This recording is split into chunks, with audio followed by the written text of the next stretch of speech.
Die Sabbat, Exodus 16 vers 22 tot 36. God voorsien vir die Israeliete op 'n tydstip toe hulle dit bitter nodig gehad het. Manna uit die hemel. Die vraag is, hoe lank sou God se voorsiening bly? Meeste van die Israeliete was maar baie skepties hieroor. Sou dit nie maar net 'n eenmalige gebeurtenis wees nie. Daai soort van ding gebeur mos net eenmaal in 'n leeftyd. En toe wil hulle sommer vir môre en oormôre ook bymekaar maak, teen God se uitdruklike bevel in. Net vir die wis en die onwis. Die gevolg was 'n verskriklike vrot manna. Hoe lank dink jy sou God nog hierdie manna vir Israel gee? 'n week? 'n maand? Nee. Selfs nadat Israel verskeie kere vir God bitterlik bedroef het, het hy steeds vir hulle manna gegee vir 'n volle 40 jaar lank. Eers nadat die mure van Jeriko geval het met die intog in Kanaan, het die manna opgehou. In Josua 5 lees ons dat nadat Israel die eerste keer in Kanaan die Paasfees gevier het, die manna verdwyn. Nou kon Israel van die opbrengs van hulle eie nuwe land eet. Maar nou was daar eers 'n ander baie belangrike ding wat die Here vir die volk wou leer. In Egipte moes hulle dag in dag uit 7 dae 'n week werk as slawe. Niemand was ooit 'n blaaskansie gegee nie. Dit was nie goed nie.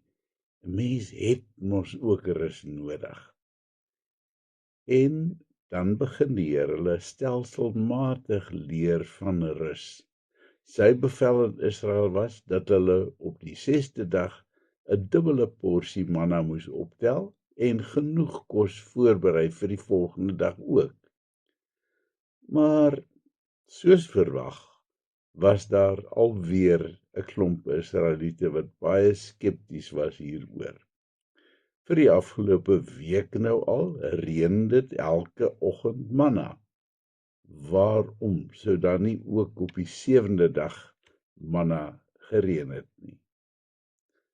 Hulle het nie die vorige dag genoeg bymekaar gemaak nie en toe die 7de dag aanbreek, is daar tot hulle ontsteltenis niks om op te tel nie. Hoe hard hulle ook al soek, daar is nie 'n enkele vlokkie in sig nie. Hoe lank gaan julle nog weier om my bevele te gehoorsaam, vra die Here vir Moses. Ons sien hier amper 'n tikkie ongeduld by God. Waarom kan die volk nie leer nie? Daardie dag het Moses hard gepraat met die volksleiers. Hierdie ongehoorsaamheid aan God moet nou eind kry. Het hulle al vergeet hoe hulle sonder 'n breek hulle self moes afsnoof in Egipte? God wil keer dat dit nie weer gebeur nie. Van nou af sal elke 7de dag 'n rusdag wees. 'n Dag om rustig in jou tent saam met jou gesin deur te bring. Die volksleiers sien sommer dat Moses baie ernstig is. Die Here het baie hard met hom gepraat. Hulle sal doen wat hy vra, want Moses is omgesukkel. Algaande begin die volk gewoond raak aan hierdie nuwe vorm van lewe. Elke oggend wanneer die mis lig, is die manna opgetel, 2 liter per persoon, want dit sal net genoeg wees vir die dag. En Vrydag tel hulle 4 liter op. En hierdie manna smaak ook nogal nie te onaardig nie, amper soos heuningkoek wanneer dit in broodjies gebak is. Die smaak begin nou gou aanklank vind by die volk. En sodat die nageslag nooit sou vergeet van hoe God vir Israel voorsien het daar in die woestyn nie, neem Moses 2 liter manna en verseël dit in 'n goue kruik. Ons sukkel om waarlik God se voorsiening in ons lewens te besef en daarvolgens te leef.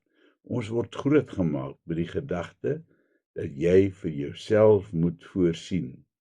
Kinders word dikwels van kleins af geleer om 'n eie inkomste te genereer en selfversorgend te wees in 'n sekere opsig.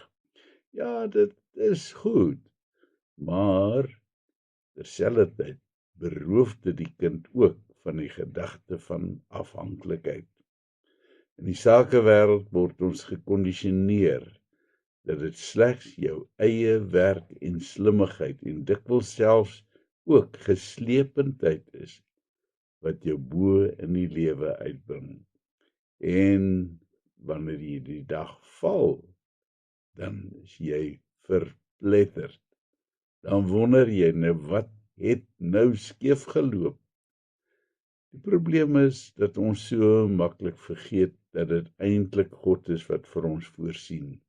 Ja, my harde werk bring geld in die sak, maar God is die een wat my die krag en die verstand gee om dit te kan doen. En hy is ook die een wat my die geleenthede gee.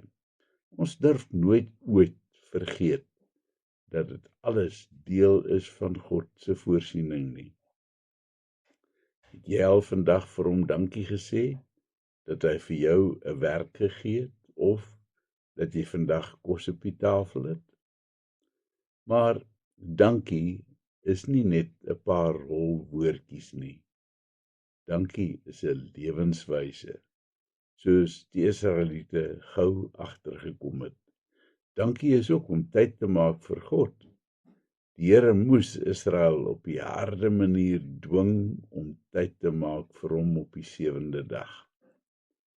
Vandag vra hy ons mooi om asseblief vir hom tyd te maak. Doen ons dit werklik nog? Ons bid. Here, ek bely vanoggend dat ek so min tyd maak vir U en dat ek nie genoeg eer gee vir dit wat ek besit nie. Vergewe my asseblief en help my om U voorsiening raak te sien en dankbaar te leef. Amen.